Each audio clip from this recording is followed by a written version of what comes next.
سڵاو قوتابیان خوێندکارانی ئەزیز مامۆستا هونەرڕەحمان عومەرتان لەگەڵا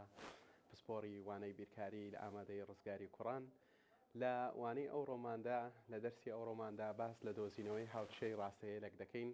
پێش ئەوەی هاوچەی ڕاستەیەل بدۆزینەوە حەزم لێیە بین تەعارفەک دیسان دووبارە ناسینەوەک لەگەڵ هاوچەی ڕاستەیەل بکەین، بزانین چەند شێوەی هەیە هاوچەی ڕاستەیەل کە لە ساڵەکانی ڕابردوو خوێندمانە. یەکەم جار شێوەی لاری خاڵ. شێوەی لاری خاڵ کە باوترین شێوەیە، ئەمە لە کاتی شکارکردنی پرسیارەکان هەمووی کە دەمانوێت هاوچەی ڕاستەیەلێک بدۆزینەوە، وەکو ڕێسا بەکاری دێنین وای کەم وای یەک یەکسانە بە mx کەم x یەک. باشە لێرە پێم خۆشە ئەگەر هاتوو ئەلێرە ئەوەم پلەیەک بوو یەکی موجب بوو، ئەوم یەکی موجب بوو، یەکسەر پێش کەوانەکە بە چدا دەنین بە لاری ڕاستەیەلەکە دادەنین. مانەی هەر شێوەک و هەوڵ دەم بزانی لاریەکەی چۆن دەدۆزرێتەوە. شێوەی دووەم کە زۆر جار هاوچیەکەمان لەسەر ئەو شێوە لە ئەنجامەکان بەجێدێڵن کاتێک ئەمە بە دووی دادەگەڕین، ئەوی شێوەی لاری یەکتر بڕینە. شێوەی لاری یەکتر بڕین چۆنە؟ شێوەکەی وای بە کۆڵکەی یەکی موجب x و ژمارەکان لەلایەک. باشە؟ جا ئەو کاتێ ئەگەر ئێرە یەکی موجب بوو، ئەوە ئەمە تەمەشای پێش ئەکسەکە دەکەین، دەبینین پێش ئەکسەکە چ هەیە؟ لاری هەیە. بەڵام مەرج ئێرەیەکی چ بیتن؟ موجببی کۆڵکەی وایەکەی کە لە دەستی چەپ نووسرایە. شێوەی گشتی لە شێوەی گشتیدا گرنگە لەلایەکی یەکسانە x و وایەکە هەبن. x وایەکە لەلایەکی یەکسانە بن. اینجا زۆر جار ئەو سیە لەگەڵ وان دەنووسرێ یان لەو دیو دەنووسرێ، ئەوە کێشە نییە، هیچ هەر بە هاوچەک لەسەر شێوەی گشتی حساب دەبی. لەو شێوە لاری کۆ حساب بکەین، لاری دەکاتە چی؟ سالب هاوکۆڵکەی x، ئەنێ ئەو ئەیەی کە بە کەپیتەڵ نووسرایە لەسەر هاوکۆڵکەی چێ؟ وای. هاوکۆڵکەی وایش چییە؟ بیەکەمانە، بەس ئاگدار بە هەموو جاران بە نیشانەوە ئەوانە وەربگرە. شێوەچکەی هاوچەی ڕاستەیەلمان هەیە، ڕاستەیە لە ستونیەکانن کە لە دەرسی ڕابردوو باسمان کرد، x یەکسانە بە ژمارەك لە ژمارەچیەکان ڕاستیەکان. باشە ئەو شێوە هاوچشانە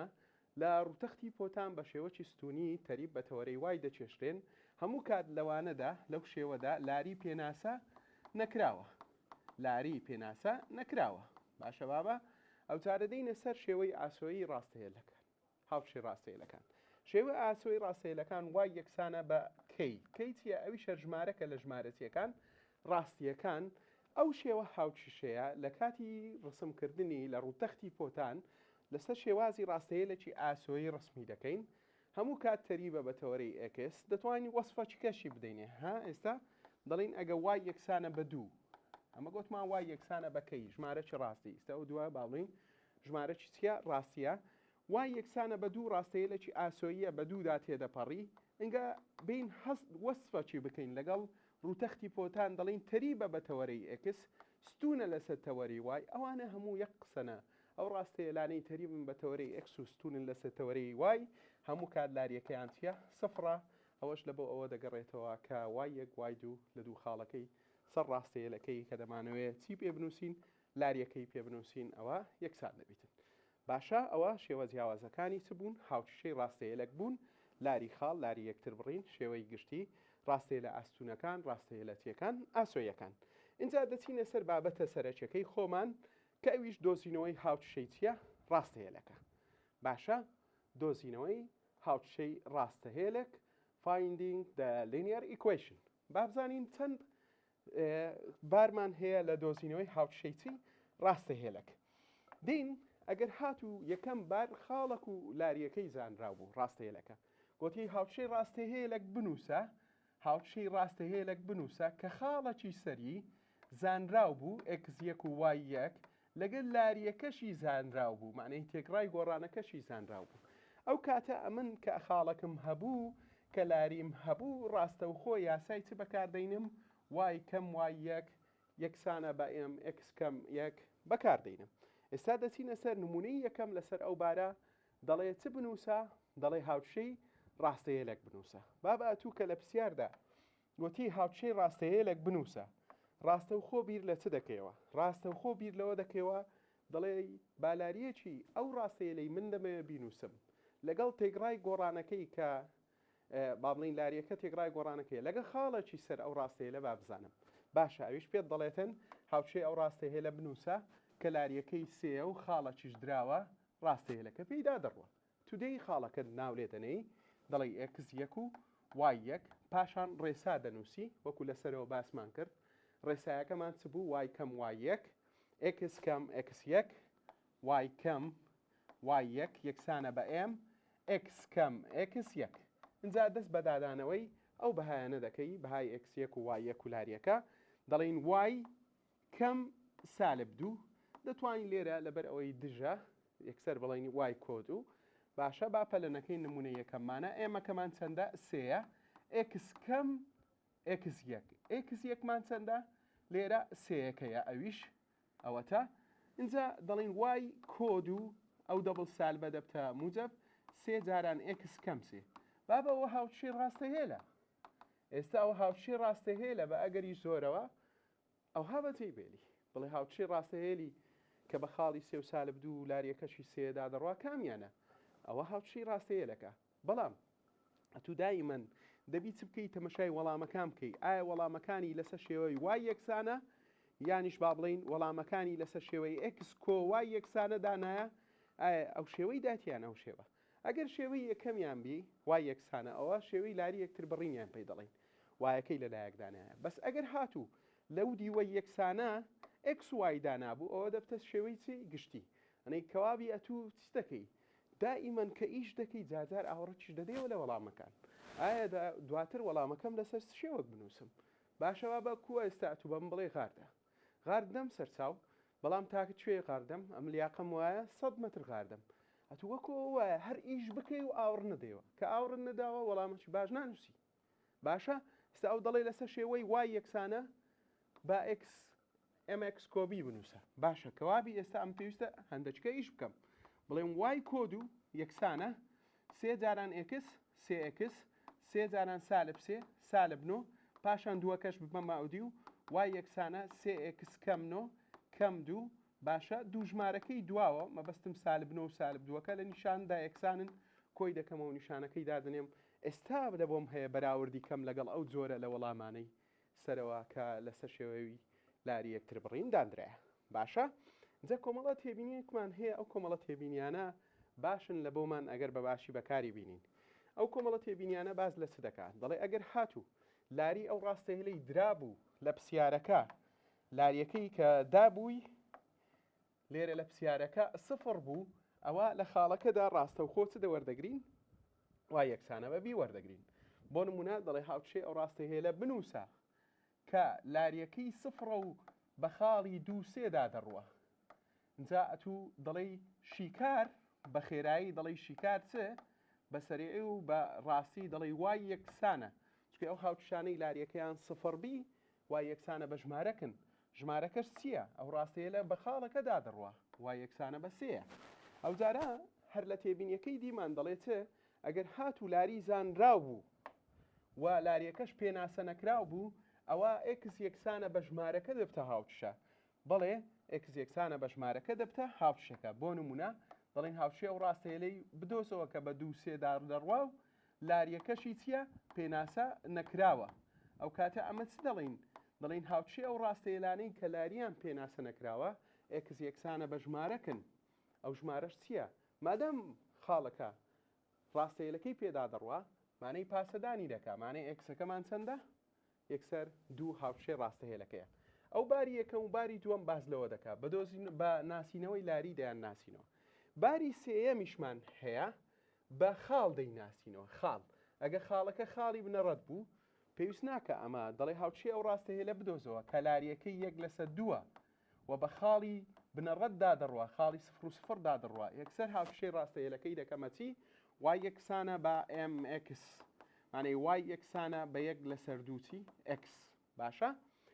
بارێکی کەمان هەیە هەر باز لە خاڵ دەکا تایبەتمەندیەکەی بە خاڵەکە دەیناسینەوە ئەویش خاڵی یەکتر بڕینی ستونیمان بداتێ سفر و بی باشە وەکو لەو پرسیارەدا ئێستا لەبەر دەستمانە ئەو پرسیارەیان خاڵی چیە یەکتر بڕینی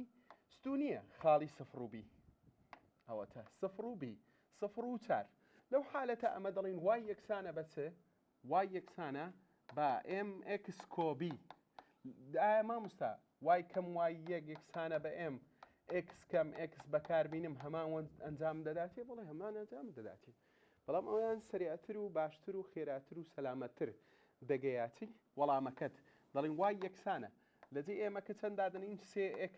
لەجێ بیەکە چەند دادەنین 4 دادەنین ئەوە هاوچێ ڕاستەیەەکەم دۆزیەوە دەی بابزانین بە ڕێگایەکەی تر زانستیە دوور و درێژەکەمان چ دەڵێ دەڵین ئەوە یەکزیەکە ئەوەش چیە وایەکە دەڵین وای کەم 4 یەکسانە بە 3 جاران x کەم چەند 0 3 جاران x 3x چارەکە دەبەمە ئەودی و دەبتە کۆچار کەواتە هیچ جیاوازیەک نییە لە نێوان وەڵامی یەکەم و دووەم بەس ئەتوو دەوەستە سەرچی تەرکیزی خۆت مامۆستا ئەمن دەتوانم تەرکیز بکەم وعد بدەم کە ئەو پرسیارانم مەزبوط کردی لاری سفر بی بچیە هاوچەکەم وای یەکسانە بە دووە زۆر باشە لاری پێناسە نەکراو بیتە ئێکس یەکسانە بە سالب یەکە جار هەیە ئەوە ئێکس یەکسانە بە سالب یەکە لە وەڵامەکە دەنووسرێتن ئۆر دەتوانین بڵین ئێکس کۆ یەک باشە لێرە دەڵێ چێ find the linear equation path through 3 and 2 and the slope is 0 لەو حالەتە ئەمە چ دەکەین دەڵێن slope is 0 the equation is y equal to the number is 2 why because the line pass through 3 and 2 and satisfy this equation negative 2 man here they'll find the linear equation pass through negative 2 and the slope undefined when the slope is undefined find the x the equation general form of equation x equal to number which number negative 1 why because the linear equation pass through the negative 1 and 2 باشەوابە دەینە سەر چێ دەینە سەر پرسیارەکی دی دەینەوە سەر زمانە شیرینەکەی خۆمان زمانی کوردی دەڵێ چ هاوچێ ئەو ڕاستەیە لە بدۆزەوە بە خاڵی 0 و 0 دادەڕوە دەتوانی لە دەقی پرسیارەکە بڵێ بە خاڵی بنەڕەت دادەڕوە باشە کوڕینە کچینە دەبی ئەو تو ئەوانە خۆت لێ ئامادەکەی بڵێ مامۆستاوەڵەکە 0 و 0ەکەم نەدیت 0 و 0ەکە ناسراوە خاڵی بنەڕەت خاڵی چییە 0 و 0 ئەوە x یەکە ئەوەش وای یەکە باشە ئەگە بە شێوەکی زانستی حەلیکەین دەڵێن وای کەم وای یەک m x کەم x یەک وای کەم 0 لاریەکەمان چەندە یەک لەسەر دووە یەک لەسەر دوو x کەم x یەکمان چەندە ئەویش 0 باشە دین ئەوە دەبتەوە وای چکەکەم 0 0 دانەی بێلایەنە لە کاتی لێک دەرکردن و کۆکردنەوە دەڵێن یەک لەسەر دوو چ x ئەوە هاوچێ ڕاستەیەلەکەمان چ نووسی دەڵێ مامۆستایە تو نەتگووە خاڵی 0 و 0 بوو دەتوانی وای یەکسانە بە mx بەکاربینی با دەبی هەمان وەڵامیشت بداتێ دەڵێن وای یەکسانە بە یەک لەسەر دووچی x ئەوە هاوچێ ڕاستەیەلەکەمان دۆسیەوە دەتوانین بڵێ find the linear equation pass through the origin point 0 0 and the slope is 1 over 2 use the y equal to mx because you have 0 0 on the graph function باشە دەینە سەرچێ حالەتی دووەم دوو خاڵی زانراو بدۆزەوە دوو خاڵی زانراوت هەبوو ئەگەر لە دوو خاڵە زانراوەکە گوتی هاوچێ ڕاستەیەلێک بدۆزەوە بزانە چ دەکەین لە کاتی هەبوونی دوو خاڵی زانراو یەکەم جار دەین چ دەکەین لە دوو خاڵەکە لاری دەدۆزینەوە بەڕێسای لاری وای دوو کەم وایەک لەسەر x2 کەم x1 پاشان کە لاریم هەبوو بە کیفی خۆم یەک لە خاڵەکان بەکار دەینم دێم هاوشێ ڕاستەیەلەکە لەسەر شێوەی داواکراوی پرسیارەکە دەنووسم باشە بابزین لەو جۆرە پرسیارانە چمان هەیە بخوێنینەوە بە جوانی دەڵێ هاوچێ و ڕاستەیەلە بدۆزەوە باش هاوچێ ڕاستەیەلەکەمان دەدۆزینەوە کە بە دوو خاڵدا دەڕوا ئێستا بۆ کەیسی دووەم حالەتی دووەم کاتێک دوو خاڵ زانرا بوو چۆن هاوچێ ڕاستەیەلێک دەنووسین دەین یەکەم جار گوتمان لە دوو خاڵەکە هەنگاوی یەکەم لاری دەدۆزینەوە لاریمان چۆن دەدۆزیەوە ئەو دوو خاڵی هەمان بوو لە دەرسی ڕابردوو لەسەر یەکماندا دەنا پاشان بە کردداری لێک دەرکردن لە وایەکان دەستمان پێدەکرد دەمانگۆ یەک کەم سالب سێ سالب دوو کەم سفر دوو دابەشی دەکەین دەبتە چەند سالب یەک ئێستا من دەتوانم دقی ئەو پرسیارە دەو بگۆڕم ئاسانتر بکەم بڵێم هاوچێ و ڕاستەیە لە بدۆزەوە لاریەکەی سالب یەکە و بە خاڵی سفر و سێ دادەڕوە یان بە خاڵی سێ و دوو یەک دادەڕوە هەردووچیان خاڵی سەر ڕاستەیەلەکەنە لە بۆشت هەیە هەر یەکەیان بەکاربینی وەڵام من چێ دەناسمەوە ئەمن ئەو خاڵە دەناسمەوە ئەو خاڵە باشەکەیە سفر و بیەکەیە مامۆستا ئێ جا دەڵێن چێ وای یەکسانە mx کۆبی مادام y یەکسانە m ئێمەکەم چەندە سالب یەکە دەبتە سالب یەک x بیەکەشم چەندە سێ بە نیشانەی خۆی هاوچێ ڕاستەیە لەمان دۆزیەوە لا پرسیارەکە دەڵێتێ find the linear equation path through two points 0 3 2 1 دەڵێن چی first step find the slope of function equation delta y over delta x second step replace the slope of function and the linear equation and use one of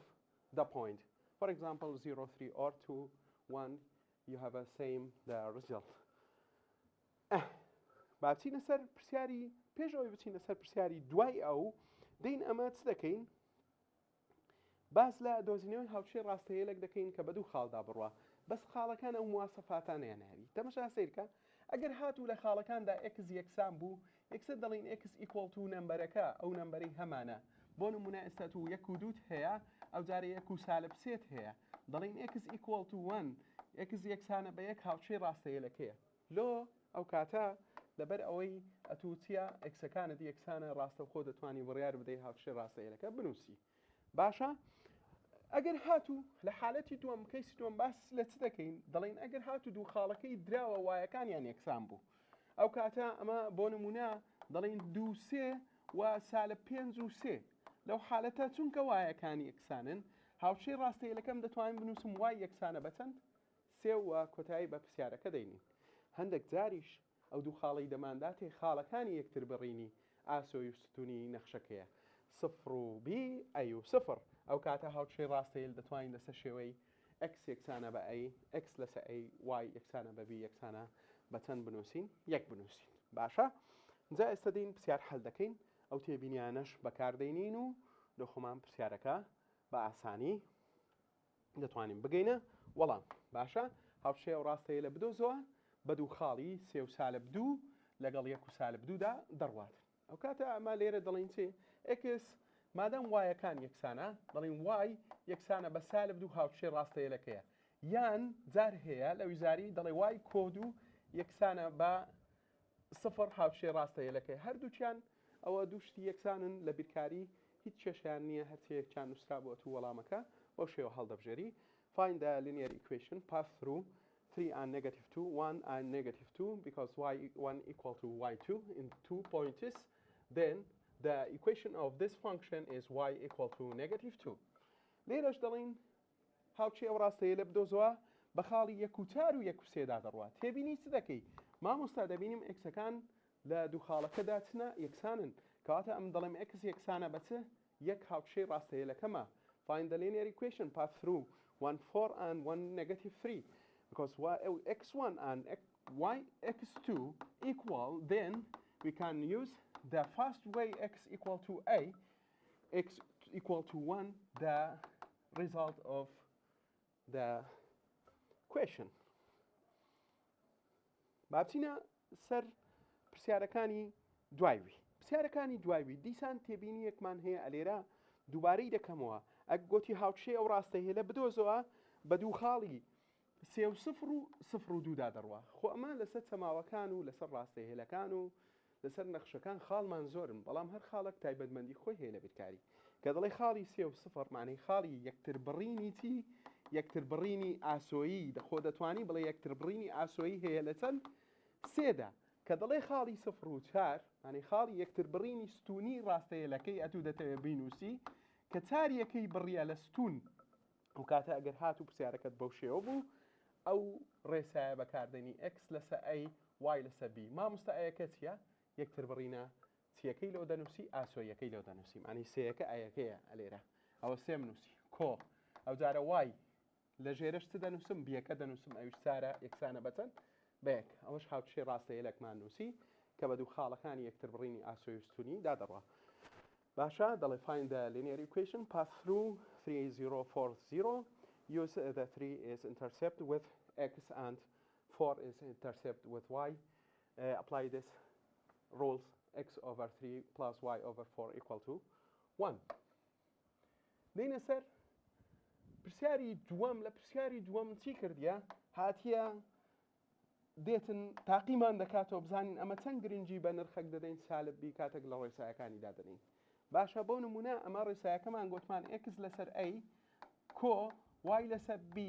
یەکسانە بە چەند یەک x لەسەر a ئەلێرە ئەیەکەمان چەندە سالب 2 لەسەر 3 کە دایدەنینەوە دەڵێن سالب 2 لەسەر 3 کۆ y بیەکەمان چەندە سالب 2 یەکسانە بە چەند یەک ئەلێرە لەو جۆرە پرسیارانەدا تۆزەق مقەیەد بە ئەگەر ئەتوو کەرتەکەت هەبوو لە ژێرە ویستت وەری جێڕی طبیعی سەیەکە لەگەڵ ئێکسەکە دەنووسی لە خوتوەی دواوی دەڵی 3x دووەکەش لە خوارە دەیەلیەوە اینجا ئەو نیشانەی سال بە لێرە دادنی لێرە دادنی لە ناوە ڕاست دادنەی هەمووی چیە هەر یەکسانە ئەدی موجب و سالب 2 دەبتە سالب وای لەسەر 2 یەکسانیشە بە چەند بە یەک هاوشێ ڕاستەیەلەکەمان نووسیە. باشە بەردەوام دەبین ئەو جارە دەینە سەر ئەو ڕاستەیەلانی لە بیرکاری بە یەکتری ئەستونن ئەو ڕاستەیەلانەی و بە یەکتری چنە تەریبن. بابە لە حالەتی ئەستون بوون ئەوە دوو ڕاستەیەل دایدەنین بە یەکتری ئەستونن ئەگەر هات و ئەنجامی لێکدانی لاریەکەیان کردیە چەند سالب یەک ئەوە دوو ڕاستەیەلەکە چنە ئەستونن یانیش چۆن دەتوانم دەری ببڕم ئەی لەسەر بیم هەبوو دەبی ڕاستەیە لە ئەستونەکەی سەری بی لەسەر ئەی بی و پێچەوانەی نیشانەش بی. باشە اینجا زۆر جار پرسیارێکمان لێ دەکەن دەڵێن ئایا دوو ڕاستەیە لە نیشانەدا جیاواز بن لەسەر یەک ئەستونن یەکسەر ئەتوو هەڵدەخەڵەتەی بەوەی کە ئەنجام بکاتە سالب یەک نەخێر موجب جاران سالب هەموو جاران ڕاستە دەکاتە سالب بەس ئێستا تو یەک لەسەر دوو جاران سێ بکە دەبتە سالب سێ لەسەر دوو کەواتە بەس نییە کە نیشانەکان جیاواز بن هەتا دوو ڕاستەیەلەکە ئەستون بن و کاتێک هەردووچان موجب بن ئەوە هەر ناکاتە سالب ئەوەش هەر هەڵەیە کاتێک هەردووک سالب بن دەکات موجب ناکاتە سالب ئەوەش هەڵەیە. باشترین دەربڕین چییە بابە بڵێ دوو ڕاستەیە لەسەر یەک ستونن ئەگەر لاریەکەیان لە نیشانە دش بوون و هەڵگەڕاوەی لێکدانی یەک بوون. ئێستا بزەبت ئەی لەسەر بی لەگەڵ بی لەسەر ئەی هەم لە نیشانە دژن هەم هەڵگەڕاوەی لێکدانن لە بیرکاری تەنها سفر هەڵگەڕاوەی نییە لە لێکدان ئاگا لێبی ئەوە لە بیرمەکە. ئێستا دەچینە سەر حالەتی سێەم کاتە خاڵ و ڕاستەیەلێکی تەریبت هەبی کو ئیش بکەین لەگەڵ پرسیارەکە و دەست پێ بکەین. یەکەم جار لە بۆ دۆزینەوەی هاوتشەکەمان لەو حالەتە دین یەکەم جار لاریەکە دەدۆزینەوە. باشە لاریەکەمان دەبتە سالب ئەی لەسەر چ بی ئەوە دیاری دەکەین لە ڕاستەیەلەکەی کە پێمان دەدا لە پرسیارەوەکو ئەو ڕاستەیەلی دایتی. ئێستا پاشان ڕێسای لەسەر جێبەجێ دەکەین چکێ خاڵەکیشمان پێدەدا دەیبابین سەلەسە ئەوە جێبەجێکەین پاشان قسەمان هەیە لەسەر ئەو ڕاستەهێلانەی بە تەنها ئێکسیان تێدایە و بە تەنها واشیان تێدایە. دەڵێ هاوچی ئەو ڕاستەیە لە بنووسە کە بە خاڵی 0.5 دەڕواتن و ئەستونە لەسەر ڕاستەهێلی 3x کەم 4 وای یەکسانە بە 7 کە ئەستونە بابە ئەو ڕاستەهێلە دەڵێن تەری بە بورن ئەم یەکسانە ئێستا باسی تەری بوون دەکەین هاوا پرسیارەکە بخینینەوە جەماعەت هاوچی ئەو ڕاستەیە لە بدۆزەوە دیاری بکە کە بە خاڵەکەدا دەڕوا و تەریبە باشە تەریبە باشە لە حالەتی تەریب بوون ئەمە دەڵێن ئێم یەکسانە بە سالب ئەی لەسەر چ بی باشە و وای کەم وای یەک یەکسانە بە ئێم ئەکس کەم ئەکس یەک ئەوە هەنگاوەکانمانە لە بۆ دۆزینەوەی هاوچەی ڕاستەیەەکە. یاڵە دەڵێن ئێم یەکسانە سالب ئەی لەسەر بی هەموو کۆڵکەکانی ئەکس و وای بە نیشانەی خۆی وەرگرە ئەو سالبەم هەیە لە ڕێسایەکەم ئەکسەکەم کۆڵکەی چارە وایەکەشم سالب دووە لاریەکەم دووە. ئێستا دێم هاوچەی ڕاستەیەەکە دەنووسم دەڵێم وای کەم وای یەک یەکسانە بە ئێم ئەکس کەم ئەکس یەک وای کەم ئەوە ئەکس یەکە ئەوەش چییە وای یەکە وای کەم یەک یەکسانە ئێم ئێممان چەندە دووە ئەکس کەم ئەکس یەکمان چەندە دووە. اینجا دەتوانم ئەوە ئستەپەر بکەم دوو جاران ئەکس دوو جاران دوو چار سالب یەک کەش ببەمە و دیو دەفتە موجب یەک دەڵێن وای یەکسانە بە دوو ئەکس کەم چەند سێ هاوچێ ئەو ڕاستەیەلەیە کە بە خاڵی دوو یەکدا دەڕواتن و تەریبیشە بەو ڕاستەیەلە. سەباسی حالەتی تەریب بوون و هەبوونی خاڵەکی زانراو دەکەین. دەڵێ find the linear equation pass through 2 1 and parallel to the given line for x minus 2y equal to 3. First step, find the slope of this given function negative a over b, negative coefficient of x over coefficient of y. Find the slope and use the point 2, 1 and substitute in the equation y minus y1 m x minus x1 to get the linear equation. دەچینە سەر پرسیاری دوایوی دەڵێت چێ دەڵێ هاوچێ ئەو ڕاستە هەیە لە بدۆزەوە کە بە خاڵی 0 و 5 دەڕواتن و چشە تەریبیشە بە ڕاستەیەلی 3x کەم 4y مادام تەریبە مادام وشەی تەریبمان لەوێ خوێندەوە دەڵێن سالب ئەی لەسەر چی b و سالب ئەیەکەم چەندە لێرە بابە 3 بیەکەشم سالب 4 سالب 4 سالبەکان لەگەڵ یەکدا دەدەم دەبتە 3 لەسەر 4 مامۆستا بەبیرم هاتەوە ئەو خاڵی داتە یەکێک لە مواسفاتەکانی تێدایە من لە دوی دەگەڕێم ئەو مواسفاتە چیە خاڵی یەکتر بڕینی ستونیە هەر کە یەکتر بڕینی ستونیت هەبوو ئەتو ئێمەت هەیە بیشت هەیە بیەکەت چەندە لێرە 5 پێویست ناکە بچی بە دوور و درێژی شکاریکەی دەڵێ وای یەکسانە بە mx کۆچەند b وای یەکسانە بە چەند 3 لەسەر 4 x کۆچەند b بیەکەشم چەندە 3 ئەوە هاوشەیتیە ڕاستە هەیە لە کەما کە بە دوودا دەگەڕێم لێرە ئەمە تێبینێکمان هەیە لە بەشی سەرەوە نووسیمانە دەڵێن ئەگەر هاتوو هاوچەی ڕاستەیەلەکەمان بە تەنها ئێکسی تێدا بوو لە پرسیارەکە بابەتە مشای ئەو مڕەبعی لۆم دانای ئەگەر هاتوو هاوچەی ڕاستەیەلەکە بە تەنها ئێکسی تێدا بوو ئەتوش چ دەکەی ئێکس بەکاردەینەوە مانێ ئێکس هەڵدەبژێری بە تەمەنها کەی تێدا بوو وای یەکسانە بەکەی ئەوە وایەکەی لە بۆ هەڵدەبژێری بە وەڵامەکە وەکو ئەو پرسیارانەی کە دێتن باشە ئەو تێبینە بە جێبەجێکەین لەسەر ئێرە تێبینێکی ڕاستە ئەوانە زانستینە ئەمە شتی نازانستی لێرە باز ناکەین باشە باسی بیرکاری دەکەین بیرکاری مانەی لۆجیک مانەی منتق مانەی ڕاستی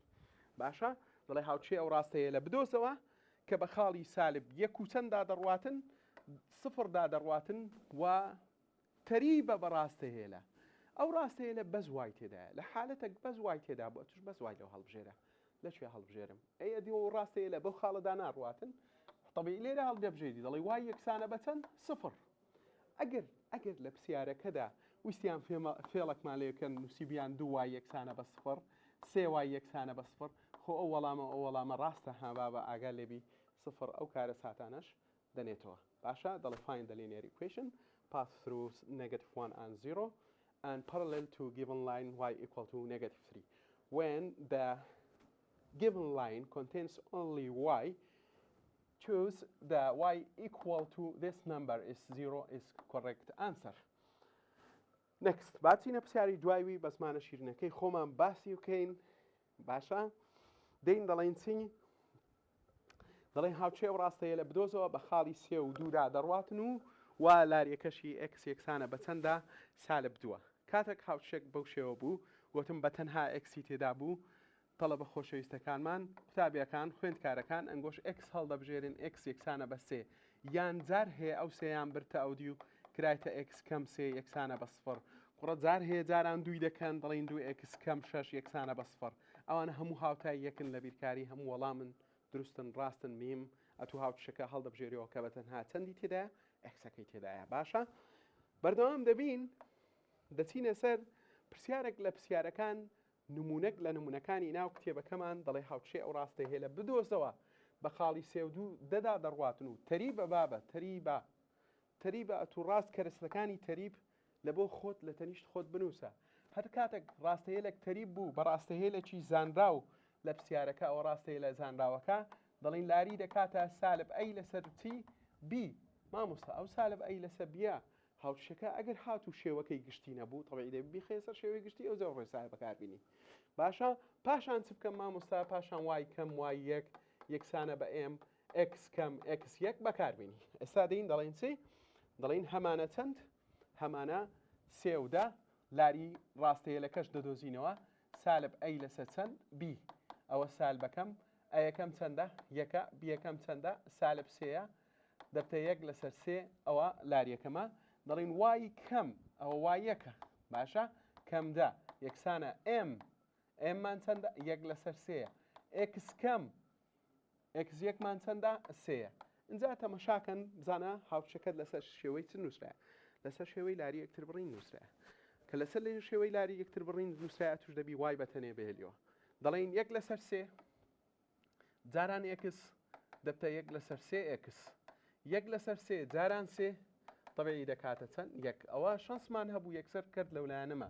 ئەگەر نا سەرە لە لای ڕاست دەدەین ژێرە لە لای چەپ دەدەین دەیەکەش دەبینە ئەودی و کۆدا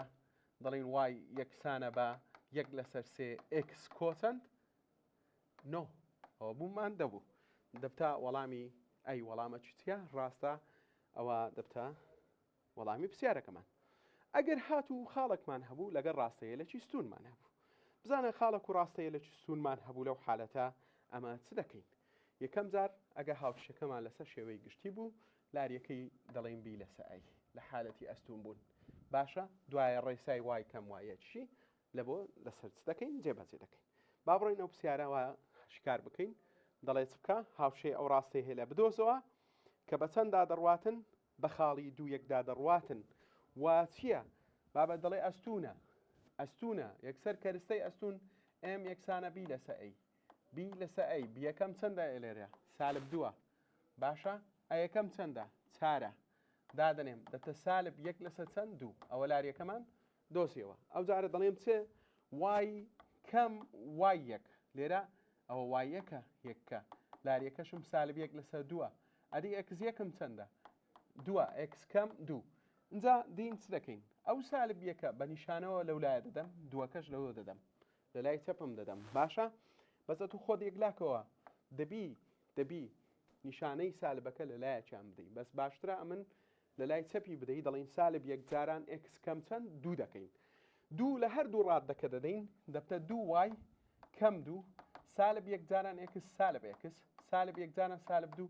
موجب دوو اینجا دەڵێم دوو وای یەکسانە بە سالب ئێکس کۆ دوو کۆ دوو لۆ کۆ دوو چکە ئەو دووەشمان بردەولە دوو وای یەکسانە سالب ئێکس کۆ چار ئایا وای بەجێ بێنم زۆربەی کات سەتان و هەتی پرسیارەکانی کە دێتە پێش چاومان لە شێوەی گشتی بەجێدێلی کاتێک لاریەکەت بەکەرپی با ئەوزارە ئەمەش بکەینە سەر شێوەی گشتی بڕیاردانە کە ئێکس وای پێکەوەدان بنێن بەڵام بە شێوەی زانستی ئەنەی هەوڵ دە موجەبەکە یەکەم جار بنووسە کە موجەبەکە نووسی مانەی ئێکسەکەت گواستەوە وایەکە هەردوو وایە مانەی چارەکەت گواستەوە ئەنەی سالب چایش هەیە ئێکسانە بەچەند سەفر بەو شێوە هاوشێ ڕاستەیەکەمان دەست دەکەویتن لەو زۆرە پرسیارە دەڵێتێ find the linear equation path through 2 and 1 the point 2 1 and perpendicular on the given line find the slope by using b over a and substitute the slope and the point 2 1 given in y minus y1 to get the linear equation ئەو جارە دینە سەر ئەو پرسیارە نازدارانەی کە ئەمە ئیشمان دیتیە بە دۆزینەوە ئەها خاڵەکە 0 یەکسەر دڵمان خۆش دەکات ئەوە یەکسەر ئاسانکاریم دەداتێ لە کاتی دۆزینەوەی هاوشەکەی با لاریەکەی بدۆزمەوە وشەی ئەستونەکە لە بیرمەکە ئێم دەکاتە چی بی لەسەر ئەی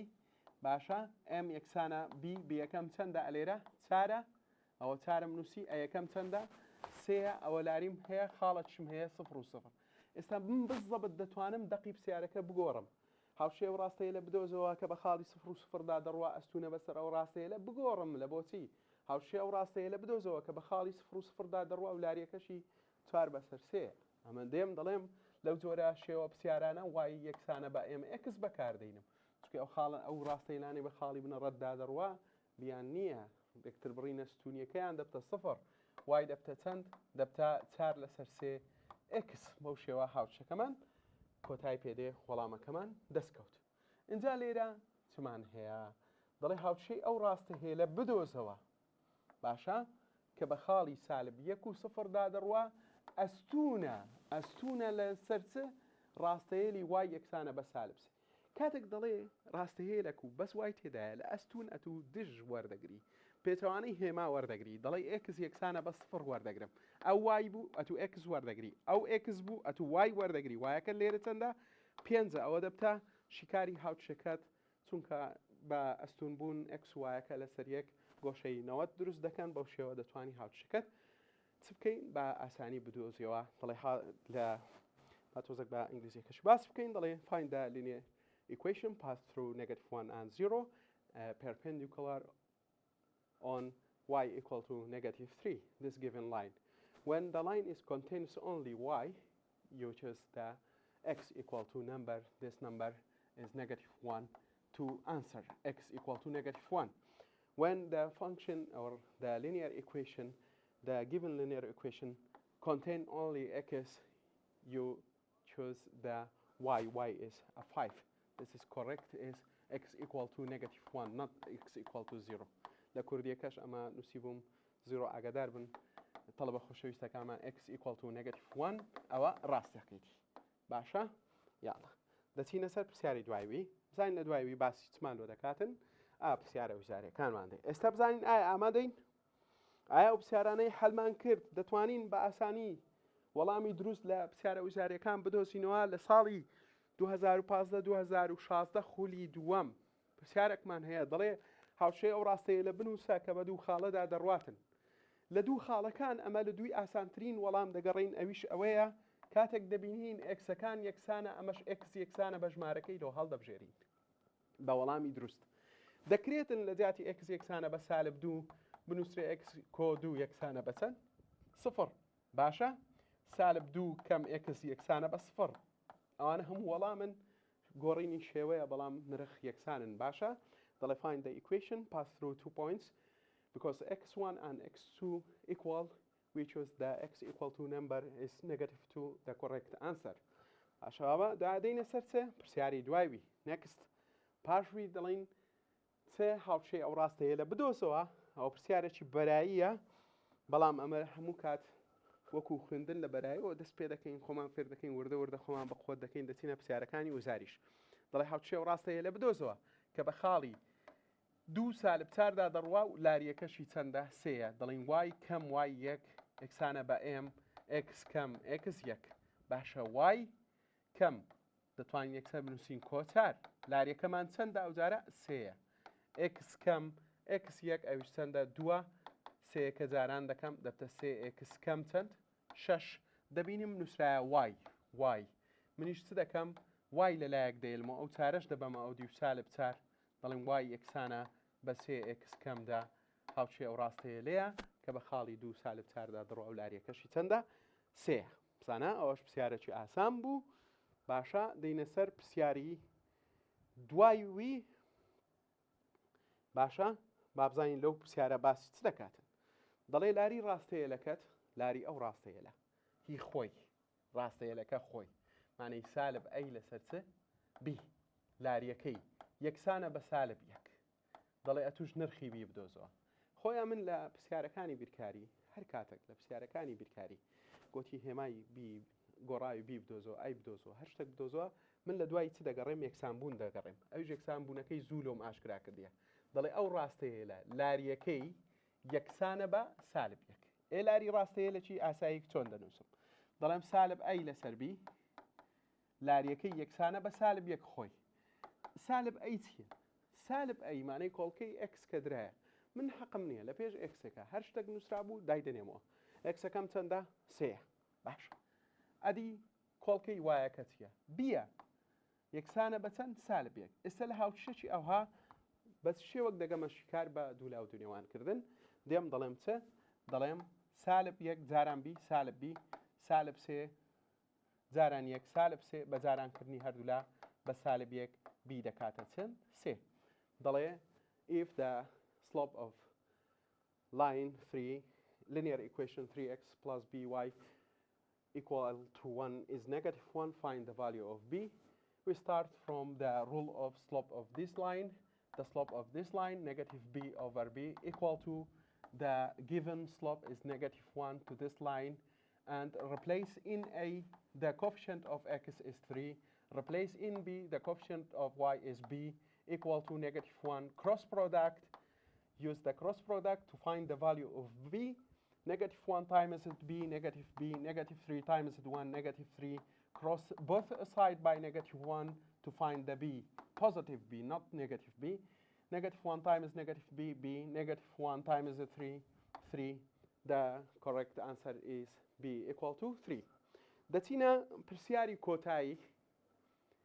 وانەی ئەوڕۆمان جا کۆتایی بە دەرسەکەمان دەینین داوانەکەی ئەوڕۆمان باشە پرسیارەکە کە هەموو جار دەبتە جێگەی سەرنجی تەڵەبەکانمان. باشە پرسیارەکانمان دەڵێن چی؟ دەڵێ هاوچێ ئەو ڕاستەیە لە بدۆزەوە چ بکە؟ هاوچێ ئەو ڕاستەیە لە بدۆزەوە. ئێستا من چ دەکەم؟ پرسیارەکانتان پێ دەناسم یان ئەفۆن دەڵێ لاری ئەو ڕاستەیە لە بدۆزەوە، بەس لاری ڕاستەیە کام ڕاستەیە ئەوەی ئەستونە لەسەر ئەو ڕاستەیە لە مامۆستا مادام ڕاستونە من چ بەکاردەینم بی لەسەر ئەی بەکاردەینم. مانەی چی؟ ئێستا بیەکەم سەیە ئەیەکەشم چەندە دووە جگە لەمانە هیچ لەو وەڵامانە دروست نینە. گرنگترین ئەوەی ئەمن کۆتایی پێدەینم ئەوڕۆ لە دەرسی ئەوڕۆمان ئەو پرسیارەیە ئەوەکان دێ پرسیاری دووبارە دەتوانی بە خۆت شکاریان بکەی. دەڵێ بەهای بی بدۆزەوە، دەڵێ سێ بەهای بی بدۆزەوە، بەهای بی بدۆزەوە. حتمما ئەمن دەبی ئێستا چ بکەم؟ یەکسانبوونێک بە دوای یەکسانبوونێک بگەڕێم، یەک هاوچیشە بگەڕێم چکێ من یەک نەزانراوم هەیە. دەڵێ کاتێک زانیت هەر یەکە لەو ڕاستە هێلە لەگەڵ ئەو ڕاستە هێلە هەردووچیان لەسەر یەکتری چنە ئەستونن. فکرێک لە ئەستونبوونەکەم بدێ. مامۆستامانەی لاری ڕاستەهێلی یەکەم جاران لاری ڕاستەهێلی دووەم یەکسان دەبی بە سالب یەک. هەر کاتێک دوو ڕاستەهێل بە یەکتری ئەستون بوون پێویستە لاریەکەیان ئەنجامی لێکدانیان بکاتە چی؟ سالب یەک. دێم ئەی مامۆستا ئەتوو باسی ئەستونبوونت کرد، چ بکەم مامۆستا بی لەسەر ئەی یان سالب ئەی لەسەر بی؟ ئێستا ئەوە تۆزە خەتەرە بەکارهێنانی. ئەوە ئەگەر هاتوو ویستت هاوچێ ڕاستەهێلێک بنووسی کە ڕاستەیە لە دراوەکەی ناو پرسیارەکە ئەستون بوو ئەوە بەکاربینە، یان ویستت لاری ئەستون لەسەر ڕاستەهێلێک بنووسی ئەوە بەکاربینە. ئەگەر نا لە هەموو شوێنێک ئەتوو هەر سالب ئەی لەسەر بی بەکاردێنی لە کتێبەکەمان. دەڵێن چێ؟ سالب ئەی لەسەر بی، سالب ئەی لەسەر چەند؟ بی. جاران سالب ئەی لەسەر بی یەکسانە بە سالب یەک. یاڵە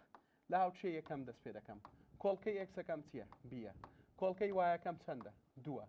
کۆڵکەی ئەکسەکەم چەندە لێرە؟ یەکە بە سالبی یاسایەکە لە بیرمەکە. کۆڵکەی وایەکە چەندە؟ سالب دووە یەکسانە بە سالب یەک. دوو لاو دوو نێوان دەست پێ مەکە بابە هەتاکو لە لای چەپ دوو کەرتەکە جارانی یەکتری نەکەی. دێم دەڵێم چ؟ دەڵێم سالب بی جاران سالب یەک بی، دوو جاران سالب دوو سالب چار یەکسانە بە سالب یەک لەسەر یەک. دەست بە دوو لاو دوو نێوان دەکەم. ئێستا دەڵێم بی یەکسان دەبی بە چەند؟ بە چوار. کاتە وەڵامی دروست بی یەکسانە بە چەندە؟ چوارە. لەو پرسیارە دەڵێت find the value of b when the linear equation bx plus 2y minus 2 equal to 0 perpendicular over the given line x minus 2 plus 1 equal to 0. When we have two perpendicular lines, the slope of the time is between the slope of first line and second line always is -1. Use the rule of -a over b to find the slope of this function and this function. And the cross between two slope is -1 always. The coefficient of first equation is 1. The second one is -2. Take the coefficient of x by the sign of sign negative. Negative b we have. b is 2. To solve this equation, first start in left side and cross the numerator to numerator. -1 to -b is b, and denominator to denominator, -2 to 2 is -4, equal to -1 over 1. Use the cross product property to find the value of b. We say b times 1 is b in left side. -4 times 1 negative is 4. The correct answer is b equal to 4. بەو شێوە قوتابیان خوێندکارانی ئەزیز بەو شێوە دەینە کۆتاهیهێنان بەوانەکەی ئەو ڕۆمان وانەی دۆزینەوەی هاوچێ ڕاستەهێل بە هیوای سوودبینین و گەیشتن بە نمرەی بەرز. خواتان لەگەڵ تاوانەی داهاتوو بەخواتان دەسپێرم.